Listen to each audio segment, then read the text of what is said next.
வணக்கம் வீவர்ஸ். உடலில் சளி தொந்தரவு உள்ளவர்கள் இந்த முசு கீரை தோசை எப்படி செய்வது என இந்த பதிவில் பார்ப்போம்.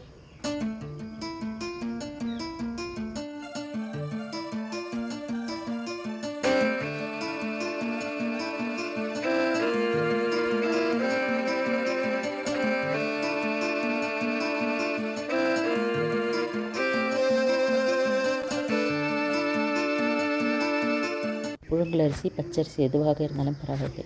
அதை ஒரு கிண்ணத்தில் சேர்த்து தண்ணீர் ஊற்றி 2 மணி நேரம் ஊற விடவும்.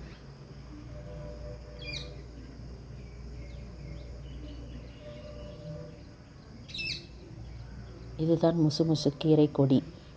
இது சொரசொரப்பாக இருக்கும். கோவை இலை போலவே இருக்கும். ஆனால் கோவை இலை நைஸாக இருக்கும். இது சொரசொரப்பாக இருக்கும். கீரையும் கொடியும் நல்ல கீரை மட்டும் பார்த்து எடுத்துக்கொள்ளவும்.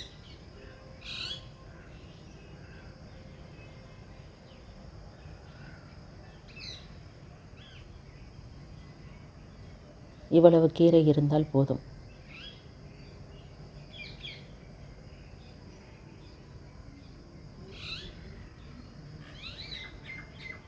துளசி ஒரு பிடி அளவு எடுத்துக்கொள்ளவும். வெத்தலை 4 காம்பு கிள்ளி எடுத்துக்கொள்ளவும். எல்லாவற்றையும் 10 நிமிடம் நீரில் போட்டு அலசி எடுத்துக்கொள்ளவும்.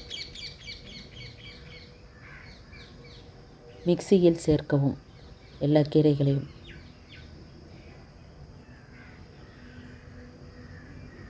பின் அரிசியை கழுவி நீரை வடித்து சேர்க்கவும்.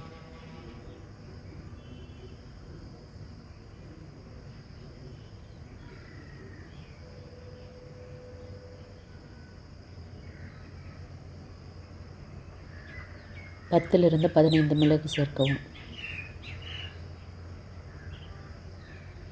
3/4 டீஸ்பூன் உப்பு சேர்க்கவும். தண்ணீர் ஊற்றி தோசை பதத்திற்கு மாவை அரைத்து கொள்ளவும். அடுப்பில் ஒரு தோசை கல்லை வைத்து முதலில் சுற்றி ஊட்டவும். மாவை வெளிப்பகுதியிலிருந்து உள்பகுதிக்கு ஊற்றவும். மாவை அரைத்தவுடனேயே ஊற்றலாம்.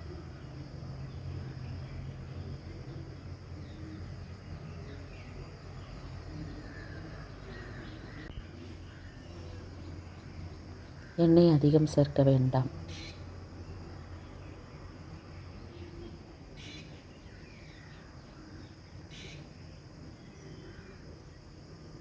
திருப்பி போடவும்.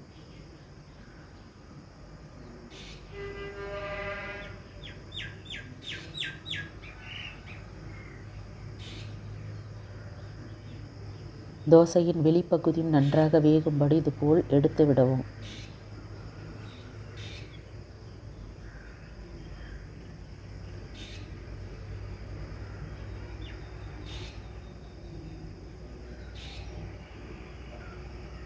தோசை வெந்து விட்டால் தோசை நிறம் மாறும்.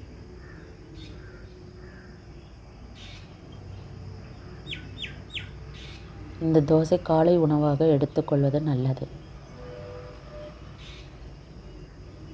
2 முதல் 3 தோசை சாப்பிடலாம் பெரியவர்கள்.